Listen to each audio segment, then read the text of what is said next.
नमस्कार मित्रांनो, मी पुन्हा एकदा आपल्यासाठी घेऊन आलेली आहे कथा सरिता. यामध्ये श्यामची आई. भाऊ निघाले. बरोबर गडी होता. त्या म्हातारीचा शब्द जाऊ नका सांगत होता. फडणारी पापे चल राहू नको असं म्हणत होती. गावातील लोकांनी निरोप दिला. एक जण भेसूर हसला. काहींनी एकमेकांकडे पाहिले. भाऊ आणि गडी निघाले. अंधार पडू लागला. परमेश्वराचे, संतांचे आणि सतीचे अश्रू चमकू लागले. वडवली गावापासून 1.5 कोसावर एक पाऱ्या होता. पावसाळ्यात त्याला उतार होत नसे. तो पाऱ्या खोल दरीतून वाहत होता. त्याच्या आजूबाजूस कीर झाडी होती. त्या झाडीत वाघ सुद्धा असे. तेथून दिवसाढवळ्याही जावयास नवशिक्यास भय वाटे. परंतु भाऊ निर्भयपणे जात होते. त्यांना भीती माहीत नव्हती. भूते खेते जीवजीवाणू कसलेच भय त्यांना वाटत नसे. भाऊ दरीजवळ आले. एकदम शीळ वाजली. भाऊ जरा चपापले. पाप हे भित्रे असते. झुडपातून अंगाला काव फासलेले मांग बाहेर पडले. भाऊरावांच्या पाठीत सोट्या बसला आणि त्या सरशी ते मटकन खाली पडले. झटकन गडी पळत सुटला. भाऊंना खाली पाडण्यात आले. मांगांच्या हातातील सुरे चमकत होते. भाऊंच्या छातीवर मांग बसला. चरचर मान चिरायची ती वेळ. करंदीच्या जाळीत रातकिरे ओरडत होते. शेजारच्या भवनातून एक भुजंग फुसकार करीत होता. मांगांचे तिकडे लक्ष नव्हते. तितक्यात एका म्हातारीने ओरड केली. अरे, बामणाला मारले, खोताला मारले, खोताला मारले. अरे धावा धावा. त्या आवाजाने ते मांग जरा भ्यायले. भाऊ त्या मांगांना म्हणाले, नका रे मारू मला. मी तुमचे काय केले? सोडा मला. ही अंगठी, ही सल्लेजोडी, हे 100 रुपये घ्या. मला सोडा. दिनवानेपणाने त्या मांगांना भाऊ विनवीत होते. म्हातारीच्या ओरडण्याने कोणीतरी येत आहे असे दिसले. कोणाची तरी चाहूल लागली. मांगांनी त्या अंगठ्या, ती सल्लेजोडी, ते 100 रुपये घेतले आणि त्यांनी पोबारा केला. ते मांग काही खरे खुणी नव्हते. या कामात मुरलेले नव्हते. पण दारिद्र्यामुळे हे घोर कर्म करावयास ते प्रवृत्त झाले होते. त्या क्रूर कर्माच्या मुळाशीही दया होती, प्रेम होते. स्वतःच्या मुलाबाळाच्या प्रेमाने त्यांची खाखा दूर व्हावी म्हणून ते मांग तो खून करू पाहत होते. कोणी म्हणतात की जगात कहल, स्पर्धा हेच सत्य आहे. परंतु त्या कहलाच्या मुळाशी, या धडपडीच्या मुळाशी प्रेम आहे. ते प्रेम संकुचित आहे एवढेच. सृष्टीचे अंतिम स्वरूप प्रेम आहे, युद्ध नाही. सहकार्य आहे, द्वेष वा मत्सर नाही. असो, भाऊच्या बरोबरचा गडी जो पळत सुटला तो थेट आमच्या पालगड गावी गेला. त्याने घाबरत घाबरत आमच्या घरी जाऊन सारी हकीकत सांगितली. आमच्या घरातील आणि गावातील पुरुष मंडळी लगेच चालून गेली. पालगडला पोलीस ठाणे होते. तेथे वर्दी देण्यात आली. घरात बातमी येताच आकांत झाला. साऱ्यांच्या तोंडचे पाणी पळाले. घरात दिवे लागले होते, परंतु साऱ्यांची तोंडे काळवटली होती. कशाचे खाणे आणि कशाचे पिणे. तेथे तर प्राणाशी प्रसंग होता. त्यावेळेस आम्ही कोणी झालेलो नव्हतो. आईला समजू लागले होते. बायकांना लवकर समजू लागते. माझी आई ती सारी कथा आम्हाला सांगे. आई देवाजवळ गेली. निर्वाणीचा तोच एक सखा. देवाजवळ जाऊन आईने पदर पसरला. ती म्हणाली, देवा नारायणा, तुला माझी चिंता, तुला सारी काळजी. आई जगदंबे, तुझी मी मुलगी. मला पदरात घे. माझे कुंकू राख. माझे चुडे अभंग ठेव. माझे सौभाग्य नको. आई, आई, त्यावर कुऱ्हाड नको पडू देऊ. मी काय करू? कोणते व्रत करू? देवा, माझी करुणा येऊ दे तुला. तू करुणेचा सागर. येऊ दे हो घरी सुखरूप. पाहीन मी त्यांना डोळे भरून. नांदू तुझ्या आशीर्वादाने सुखाने जन्मभर. मला दुसरे काही नको. नको ते दागिने, नको ती मोठी वस्त्रे. कशाला मेली मी खोती. नको मला, काही नको मला. पती हाच माझा दागिना, तेवढा दे देवा. असे म्हणून आई विनवणी करू लागली, रडू लागली. परंतु नुसती प्रार्थना काय कामाची. प्रत्येक गोष्टीत त्याग पाहिजे, व्रत पाहिजे. माझ्या आईने या रात्री सावित्रीचे व्रत घेतले.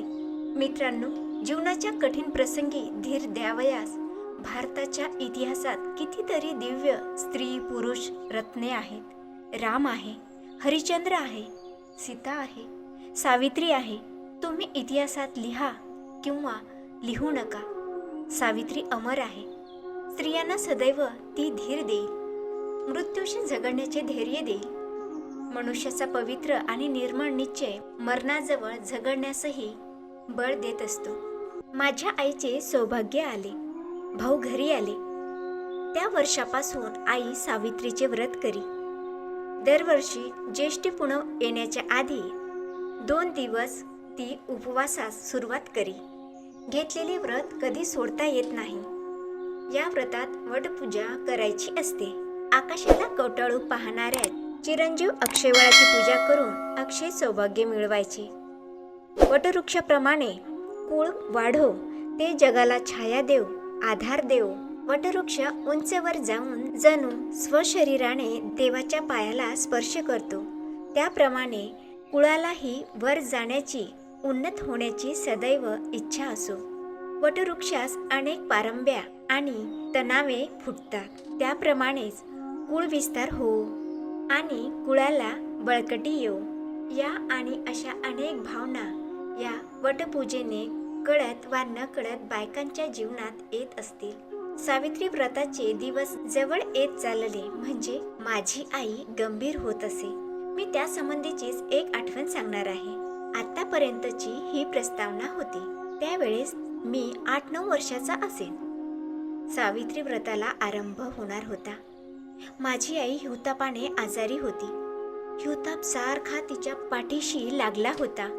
या व्रतात 3 दिवस वडाला 108 प्रदक्षिणा घालावयाच्या असतात. आईला जरा चालले तरी घेरी येत होती. आईने श्याम अशी हाक मारली. मी आईजवळ गेलो आणि विचारले, काय आई, काय होते? पाय चेपू का? आई म्हणाली, पाय नको रे चेपायला. मेले रोज चेपायचे तरी किती? तू सुद्धा कंटाळला असशील, पण मी तरी काय करू? आईची ते करुण शब्द ऐकून मला वाईट वाटले. मी रडू लागलो. आई पुन्हा म्हणाली, श्याम तू दिवसभर काम करून दमतोस हो, पण उद्यापासून तुला आणखी एक काम 3 दिवस करायला सांगणार आहे. करशील ना बाळा तू? मी म्हटले, कोणते काम? आई, मी कधीतरी नाही म्हटले का तुला? आई गैरवरून म्हणाली, नाही, तू कधी सुद्धा नाही म्हणत नाहीस. हे बघ, उद्यापासून वटसावित्रीचे व्रत सुरू होईल. मला वडाला 108 प्रदक्षिणा घालता येणार नाही. मला भोवळ येईल. कशी तरी पारावर तुझा हात धरून जाईन, पूजा करीन, 3 प्रदक्षिणा घालीन. बाकीच्या प्रदक्षिणा तू घाल हो बाळा. असे म्हणून आईने माझा हात आपल्या हातात घेतला. प्रेमळ आणि करुण अशा दृष्टीने तिने माझ्याकडे पाहिले. आई, माझ्या प्रदक्षिणा कशा चालतील? मी विचारले. चालतील हो बाळ. देवाला डोळे आहेत. देव काही मेला नाही. त्याला सारे समजते, कळते. तू म्हणजे मीच नाही का? अरे, तू माझ्या पोटचा गोळा, माझा जणू भाग, माझीच तू रूप. तू प्रदक्षिणा घालशील त्या माझ्याच होतील. मी दुबळी आजारी आहे हे देवाला माहीत आहे, असे आई म्हणाली. पण मला बायका हसतील. मी नाही जाणार वडावर. शाळेत जाणारी मुले मला बघतील आणि शाळेत आहारे बायको अशी म्हणून माझी फजिती करतील. मला लाज वाटते. मी नाही जाणार. शिवाय शाळा बुडेल, मास्तर रागावतील. अशा अनेक सबबी मी सांगू लागलो. आईची म्लान मुद्रा खिन्न झाली. ती म्हणाली, श्याम, आईचे काम करावयास कसली ह लाज, हे देवाचे काम. ते करीत असता तुला कोणी हसले तर तेच वेळे ठरतील. देवाचे काम करावयास लाजू नये, पाप करावयास माणसाने लाजावे. श्याम, त्या दिवशी चुलीमागचा खोबऱ्याचा तुकडा तू घेऊन खाल्लास. मी बघितले पण बोलले नाही. जाऊ दे, मुलाची जात आहे.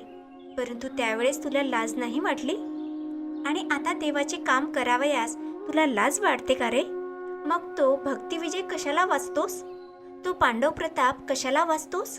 तुझा आवडता श्रीकृष्ण घोडे हाकी धर्माघरची काम करावयास, प्रदक्षिणा घालावयास तुला लाज वाटते का? नसलाच जाणार तर मी जाईन हो. येऊन जाऊन काय होईल? मी भोवळ येऊन पडेल. मरेन तर सुटेन एकदाची. देवाजवळ तरी जाईन.